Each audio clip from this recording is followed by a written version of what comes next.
तर दुसरीकडे तपोवनमधील झाडं वाचवणं गरजेचं असल्याचं वक्तव्य अरविंद सावंत यांनी केले। नाशिकच्या तपोवनमधील वृक्षतोडीवर त्यांनी ही प्रतिक्रिया दिली।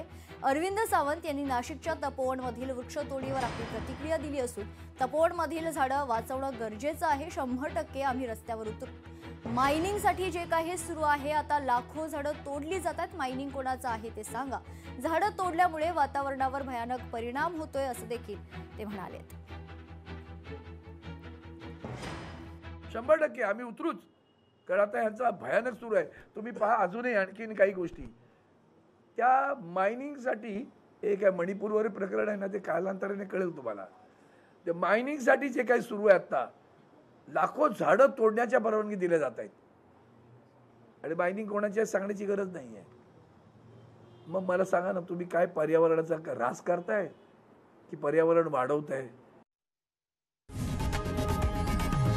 लोकशाही मराठी ऐका, पहा, जागरूक रहा।